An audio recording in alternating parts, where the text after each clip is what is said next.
Bickley and Marana Mornings. Arizona Sports. The local sports leader. Bickley Blast.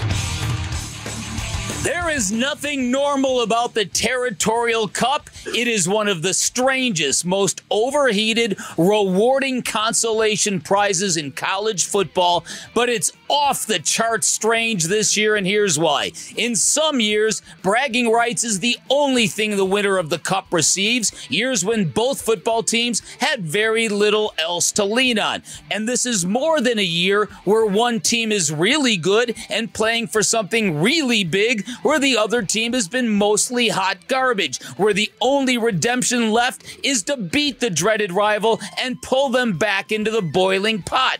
No, this is a year when ASU and Arizona effectively traded places, when a great team and a great vibe evaporated in the Tucson air during the first go-around of a new head coach, and that magical vibe migrated to Tempe for Kenny Dillingham and his crew. This feels like the most dangerous game the Sun Devils could play, and it feels like the most redemptive game the Wildcats could ever imagine. So welcome to the most important Territorial Cup in my 26 years in Arizona, and buckle up for the strange and inexplicable. The stuff you know is just around the corner.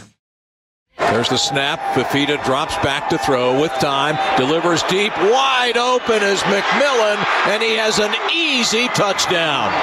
Teteroa McMillan was left uncovered on the far sideline, and it's a 50-yard touchdown. That was Tim Healy last November 25th at Mountain America Stadium. That was Noah Fifita's fifth touchdown pass of the game. That made the score 52-7. The final score was 59-23. Arizona absolutely housed ASU. And for a minute, it looked like they were going to make a run at 70, like ASU hung on them. Yeah, because remember the beating of the drum from Jed Fish. Yes. Who conveniently didn't do it the year before, but he waited till last year. Which was odd. To bring back the 70-7 billboard and all the no pity for the kitty and all that stuff. That's right. How much has this, you're right, the landscape of this rivalry, these two teams has changed 180 degrees over the course of 365 days. It's staggering to me. It really is, to think that I was out here a year ago talking about how the gap between these two schools has never been greater. And for it to have changed not only from a football standpoint, but from a basketball standpoint as well. And I'm not saying the Sun Devils or the Wildcats in basketball yet, but the early results are the early results. But let's concentrate on the football game. This is unbelievable to me, and I can only imagine what it feels like to be a Wildcats fan, to have what you thought was the coach and the team of your lifetime. You had that great vibe. Do you remember the night during the basketball game at McHale Center when T. McMillan and Noah Fifita came out? We're back, baby! We're back! And everyone went nuts. It was this incredible communal moment, and it's all gone. And Jared, don't cry. But again, it's proof of how fast this stuff can get away from you if you let it. And it's a cautionary tale to ASU to lock up these guys now, which they've begun to do. And when you go back and you look at Jed Fish, there were a lot of people, myself included, like, why didn't you just pay him? Well, the financial status of the athletic department in the university, they couldn't have. So I mean, what's another few million though? Just throw it in the pile. They went in the safe to go get the money to pay Jed Fish, and the money wasn't there. Right, there was nothing in the safe. Had an IOU letter. These are as good as money. Right, that's right. So the trading places is what puts this over the top. I have heard from alumni this morning who agree that this is the biggest Territorial Cup they've ever been a part of.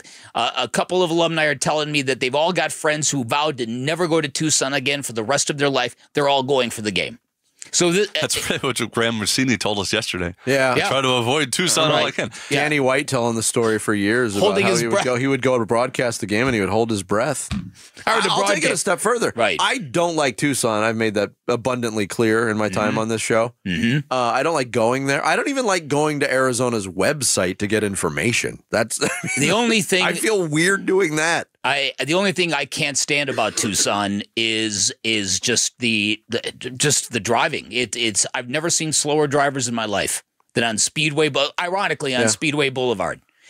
So, but that's just me. That's just a minor quibble. So, listen, I don't know how Leadfoot Bickley over here. I don't know how. Yeah, you know that you'd fit in perfectly. You should spend more time there. That's weird. That's the only place I'm comfortable. That's right. Tucson is Speedway Boulevard. It'd be interesting to see what happens going forward, because you mentioned how U of A had all the momentum and they lose their coach, and that's the end of that. Now ASU has all the momentum, but we've seen other times in the history of both schools over the last, I'd say, 30 years, where they'll have the odd, really good year. U of A made a Fiesta Bowl. ASU's made a Pac-12 championship game. It's just they can't follow it up with any momentum over the course of 2 or 3 years to sort of build the programs up over the long term. Yes. It's also weird, too, to see the positions of the two coaches in this game on Saturday.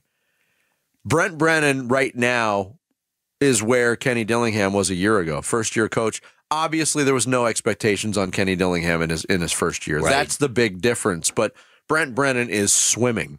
There is no doubt. And if this gets out of hand in favor of the Sun Devils on Saturday, that might spur a change.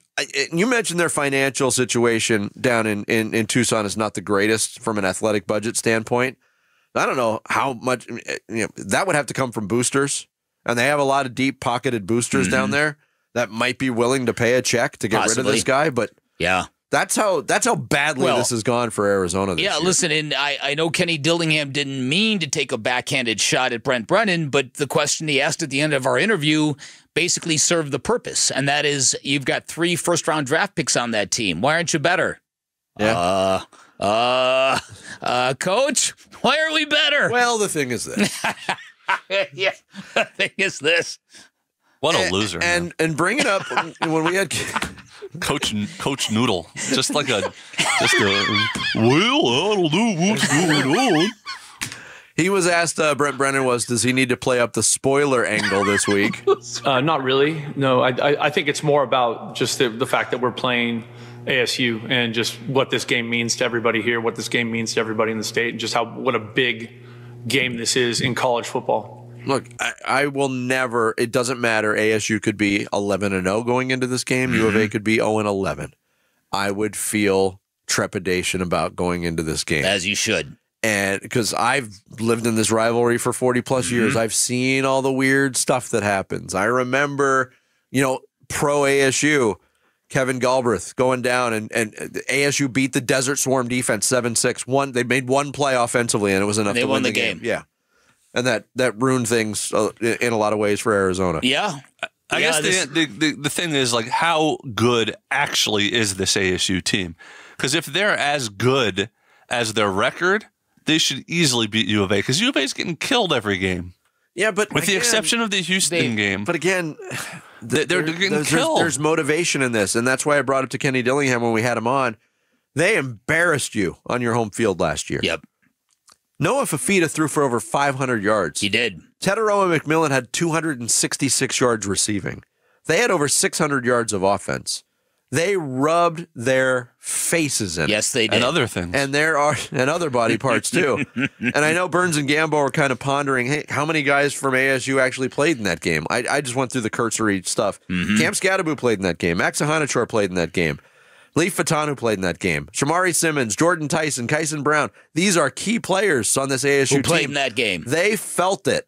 And I think that's going to come up very strong in their memories. It'll be interesting to see how, if ASU loses this game, how the season feels now.